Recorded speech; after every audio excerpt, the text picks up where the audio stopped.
Você lembra que lá no 12 foi aquela história, né, onde o chamado de Abraão, né, que ele sai da sua terra, no meio da sua parentela, leva ele para Canaã, chega lá só porque teve uma crise, uma pandemia na época, né, e ele relata dizendo houve uma fome, ele resolve descer para o Egito, né, mas ninguém mandou ele para o Egito, né, mas tudo bem, Deus deixa, é sempre assim na nossa vida, né, Deus às vezes não manda a gente para algum lugar, mas a gente vai e Deus deixa.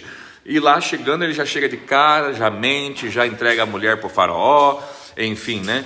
Depois é descoberto, é convidado a sair do Egito, ou seja, foi deportado, deixa eu falar baixinho, né? Para não ficar muito vergonhoso para Abraão. Foi deportado, ficou vergonhoso para esse crente fajuto, né? Que entregou a própria mulher, mas enfim. Agora então ele sai do Egito, volta pelo Neguebe, ok? Para a região de Canaã, onde ele não deveria ter saído. Tá? E agora o capítulo 13 começa nesse retorno, ok? Diz assim: saiu, pois, Abraão do Egito e foi para o Neguebe com a sua mulher e com tudo que possuía. Ló foi com ele. Abraão tinha enriquecido muito, tanto em gado como em prata e em ouro. Mas não foi no Egito, irmãos. No Egito ele recebeu algumas coisas. Ele já era, tá? Ele já estava bem de vida, digamos assim. Ele partiu do Neguebe em direção a Betel, indo de um lugar a outro, até que chegou a um lugar entre Betel e Ai, onde já havia armado acampamento anteriormente e onde pela primeira vez tinha construído um altar. Ali Abraão invocou o nome do Senhor. Só para lembrar, lembra? Aqui ele já tinha chegado em Betel uma vez, já tinha construído um altar e agora ele volta para aquele mesmo lugar. Primeira lição que eu quero tirar dessa primeira parte, queridos: não é vergonhoso para você dar uns passos para trás de vez em quando, para voltar ao propósito original. Não se sinta envergonhado por ter que voltar para trás, dar uns passos para trás, né? Em busca de estar no lugar certo para o grande avanço da sua vida.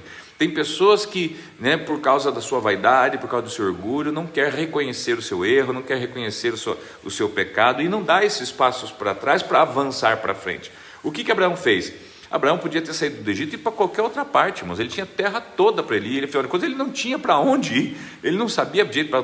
Mas o que ele resolve fazer? Deixa eu voltar, né, para o lugar, para o ponto onde Deus me trouxe, e dali eu que quis ir para o Egito, porque o Egito parecia ser um lugar melhor, tá? Então deixa eu voltar, deixa eu dar uns passos para trás. Às vezes na nossa vida é assim, queridos. Deus nos dá um avanço, a gente avança. É muito comum na igreja, pessoas irem na igreja, serem abençoadas, depois esquece de Deus e sai para o Egito, né? E daqui a pouco o que acontece? Começa a dar tudo errado no Egito, nem o Egito aguenta ele, nem o diabo quer mais, né? Então dá um corridão, daí volta, tem que voltar para onde? Tem que voltar para onde nunca devia ter saído, ou seja, no caso de Abraão aqui, para Betel, tá? Então fica essa primeira lição: não tenha vergonha de reconhecer o teu pecado, não tenha vergonha de se arrepender, não tenha vergonha se tiver que voltar atrás, tá, para o local original que Deus te deixou, ou que Deus mandou você, para que dali você tenha um grande avanço. Não tenha vergonha disso, tá bom? Então, a primeira lição fica essa. Vamos lá, seguindo então, versículo de número 5 agora, não é isso? Eu acho que é isso, tá? Diz assim: Ló, que acompanhava Abraão, também possuía rebanhos e tendas, e não podiam morar os dois juntos na mesma região, porque possuíam tantos bens que a terra não podia sustentá-los. Por isso seguiu uma desavença entre os pastores dos rebanhos de Abraão e os de Ló. Nessa época os cananeus, os fariseus habitavam naquela terra. Então Abraão disse a Ló: não haja desavença entre mim e você, ou entre os seus pastores e os meus, afinal somos irmãos.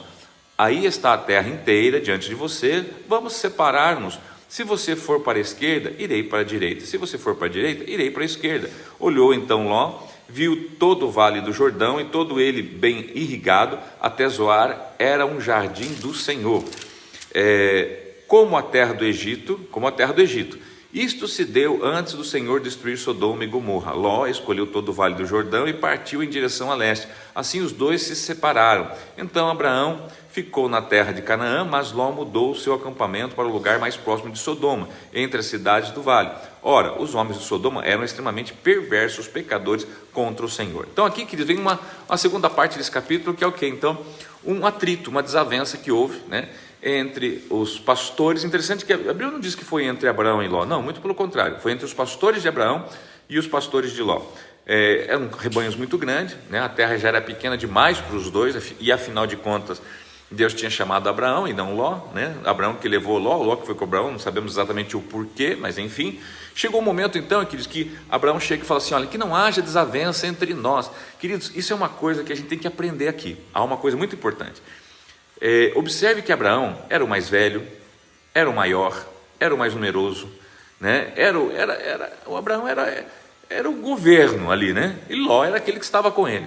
Abraão poderia ter usado dessa posição dele para chegar e falar: Ló, o negócio é o seguinte, aqui é do meu jeito, vocês mandam os pastores de vocês ficar quietos, né? Ou vocês pegam as coisas de vocês e vão para qualquer lugar, né? Porque aqui quem governa sou eu. O que ele faz? Ele faz a primeira coisa, para que não haja desavença, preste muita atenção nisso, para que não haja briga, para que não haja problema entre nós somos família, nós somos irmãos, eu sou seu tio, né? Então vamos fazer o seguinte, tá? Ló, eu percebo que neste momento a gente não pode continuar caminhando junto, né? É bom que se separe, mas para que você não seja prejudicado, então escolha o lugar. Só que, irmãos, para quem já esteve naquela região, como eu já tive naquela região, se você olhar, né, para o lado do Jordão, né, hoje, né, imagina naquela época, hoje já é o lugar mais bonito, porque é onde tem mais verde, por causa do rio, por causa, né, de uma parte assim fértil que existe, justamente por causa do Rio Jordão. E se olha para o outro lado, é montanha, é deserto, é uma coisa terrível, é uma coisa que não tem vida. Então assim, não faz muito sentido, né, até o posicionamento de Abraão, a não ser de um homem que confia plenamente no seu Deus. Então, é claro, Ló, né, escolhe as campinas do Jordão, escolhe, né, o lado do Jordão.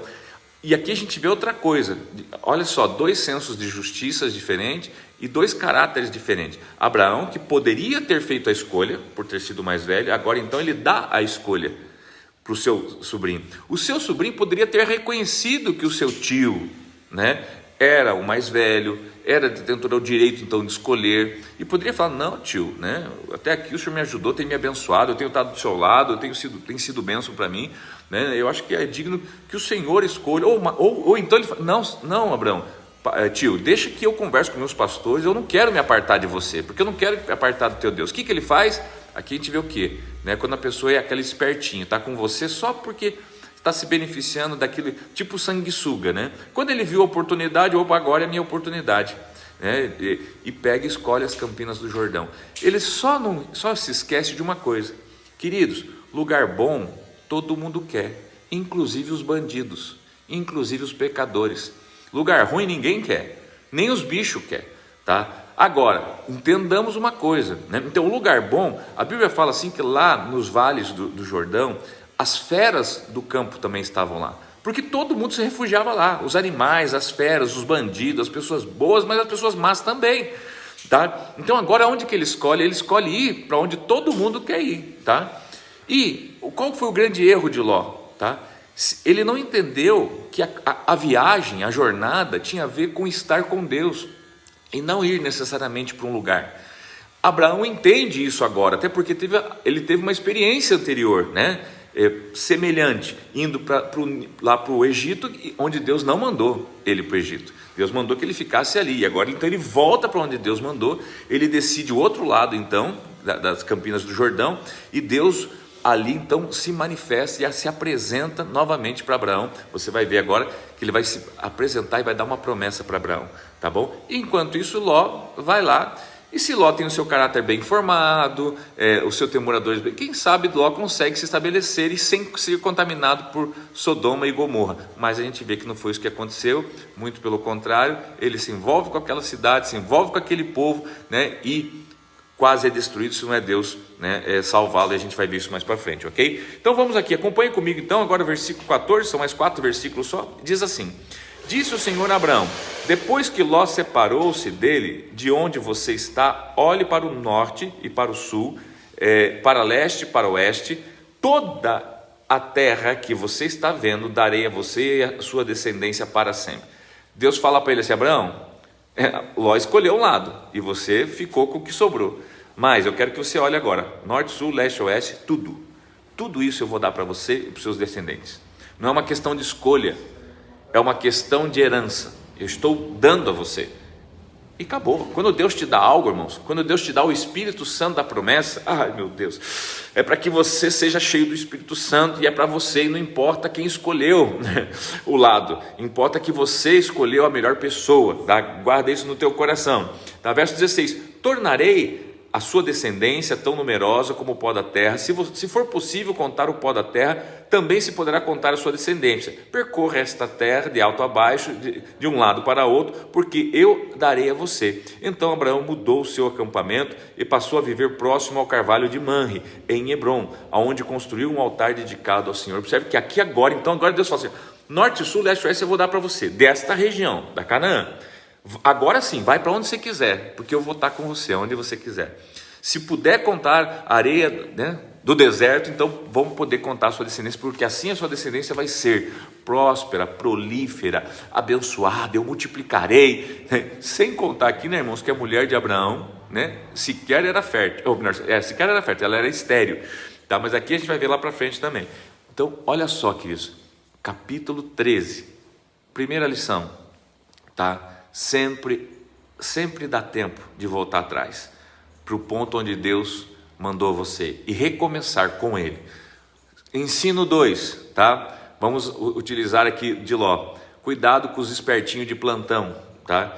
Né? E você que teme a Deus, não se preocupe com os espertinhos de plantão, né? Porque Deus sempre vai honrar você, tá? Na alegria, na tristeza, no vale ou na montanha, né? No tempo de pandemia ou no tempo de escassez, Deus sempre estando com você é o que você precisa para receber promessas e palavras de Deus para a sua vida, tá?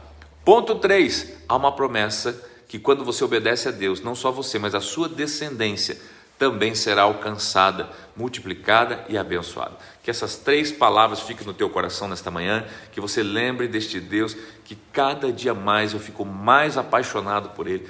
Meu Deus, como Ele é maravilhoso, como Ele é caridoso, como Ele é compassivo, como Ele é tremendo, queridos, e é absurdo quanto Deus verdadeiramente nos ama e nos quer com Ele. Que Deus abençoe você nessa manhã, que Deus abençoe você nesse dia, que o Senhor te abençoe, te guarde, faça resplandecer sobre você o seu rosto e lhe conceda a paz. Se foi bênção para